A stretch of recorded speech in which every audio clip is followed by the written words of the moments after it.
大家好，我係 Gary，歡迎收睇香港揭秘。的士同網約白牌車矛盾未息，政府今年內立法規管網約車前，再有平台推出網約私家車服務。根據香港01報道，之前滴滴出行喺香港主要提供約的士服務，並設有以包車價收費同埋按跳表收費兩項選擇。消息指，滴滴出行喺4月25號起向部分用戶開放網約私家車服務，按照行業慣例，預計短期內逐步開放至所有用戶。01記者喺4月26號下晝透過滴滴出行嘅應用程式賬戶嘗試召車，圍站未能夠預約私家車，只見提供約時服務。至於透過微信小程式滴滴出行，則可見平台提供私家車預約服務，收費以包車價計算。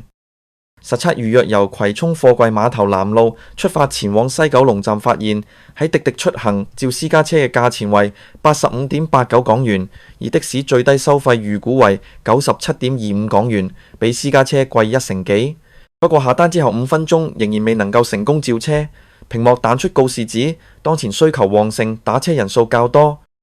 乜消息透露，滴滴出行目前透過運力供應商 K 高招攬司機。據網上流傳嘅招攬廣告，註冊成為司機最高可以領取500蚊獎勵。翻查 Kgo 嘅註冊流程，平台僅要求司機提供駕駛執照、車輛品牌同埋車牌號碼，係咪有第三者責任保險等，但冇要求出示出租汽車許可證。換言之，未有領取相關證明嘅私家車，若果載客取酬，即屬白牌車。運輸署回覆一記者查詢嘅時候指，政府立場清晰，規管網約車平台，依法打擊非法白牌車嘅經營。署方強調，相關平台必須確保所提供嘅載客服務合乎法規，保障乘客嘅安全同埋利益。滴滴出行在港另提供跨境專車、粵港車服務，用戶可以選擇到達深圳、廣州、東莞、惠州同埋珠海5個乘車，乘車費用以一口價計算。消息人士指滴滴喺香港已經營運10年，曾經於2015年以快嘅 Taxi 等品牌供港，為後期冇新舉措，其後於2018年正式以滴滴出行品牌進入香港市場。根據另一篇香港01報道，內地另一款打車 App 高德打車更加喺今年2月低調推出網約私家車服務，實測更加發現可召來白牌車，連的士業亦都未聞風聲。到底高德突然出現嘅私家車車隊係點樣迅速低調成軍？有別於 Uber 司機自行註冊制度，高德打車喺香港透過3間第三方供應商提供網約私家車服務，由供應商招兵買馬並審批司機資格及車輛是否有出租許可證。香港01查冊顯示，3個供應商一間係私家服務、豪華房車、出租汽車許可證、持證人，一間屬內地移居香港藝人嘅工作室名下，最後一間係白牌車甚至網約私家車對頭的士車行擁有。該車行負責人就強調，旗下出租私家車均有出租許可證，即非白牌車。審批時會嚴格要求申請加入嘅司機出示許可證副本作審核。高德打車舊年8月供港初時只提供網約的士服務，近日悄然擴展業務，踏足網約私家車服務。目前用家已可喺 App 上呼召私家車，與司機直接喺 Uber 平台註冊，剔選法律，同意聲明聲稱擁有合法牌照同埋許可做法唔同。高德打車與3間服務供應商合作，由各自本已有召車 App 嘅服務供應商將大軍集合到高德平台，當中包括高夫叫車、OKGO 及宇宙 call 車服務供應商。除咗管理同埋招攬司機，亦都會審批司機所註冊車輛是否有出租汽車許可證。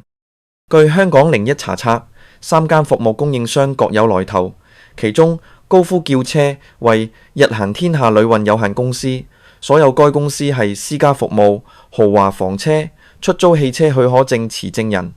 要注意嘅係，出租汽車許可證係跟車唔跟公司或者人，一般而言要合法取酬載客，載客車輛就要有一個只屬該車輛嘅許可證。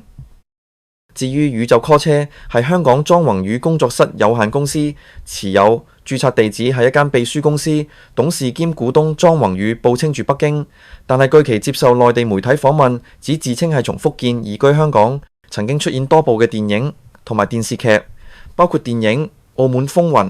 狂舞派同埋 TVB 電視劇《舌劍上的公堂》等，並且指證經營香港明星旅遊事業，為遊客訂製旅遊行程。最後就係 OKGO， 其公司呢係的士車行所營運嘅網約的士平台 Supercab 好嘅董事及股東係成功車行負責人陳輝恒。成功車行曾經申請的士車隊係15間申請公司之一，最後未有入選。記者喺2月4日、喺2月7號透過高德打車實測佢嘅網約私家車服務，兩次分別由高夫叫車及宇宙 call 車提供服務。兩架車牌號碼喺政府出租汽車許可證網上查詢系統均顯示未持有許可證，即為白牌車。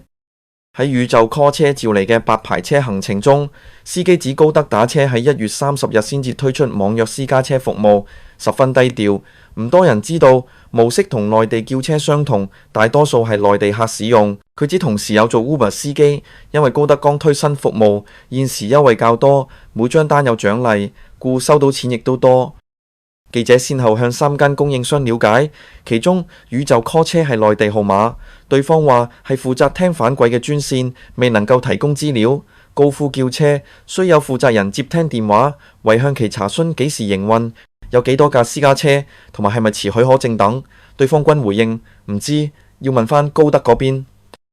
至於 OKGO 註冊地址所在嘅成功車行，負責人陳輝恒指係農曆新年前1個月接到高德通知話會開展網約私家車服務，並開始招募司機。又指 OKGO 現時旗下有10幾名提供網約私家車服務司機，強調會要求司機出示佢嘅車輛嘅出租汽車許可證，先至會審批佢嘅申請。我諗我哋會正規啲咯，所以我哋啲車好難叫到。其他服務商呢會多啲。佢又出示同申請司機嘅對話截圖，寫明要提供街單車輛嘅出租汽車許可證副本，以便辦理登記註冊手續。更有溫馨提示，指非法出租或者取酬載客屬犯法，一經定罪，最高刑罰可被判入獄6個月同埋罰款1萬蚊。並展示有司機收到信息之後回應唔通過就唔通過啦，香港唔止你一個平台，懶高貴。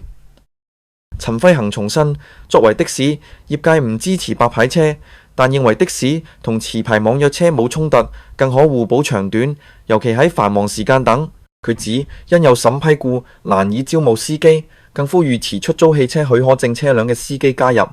唔知大家對於呢類白牌車同埋政府對於白牌車嘅態度有咩睇法？歡迎喺下低留言講講。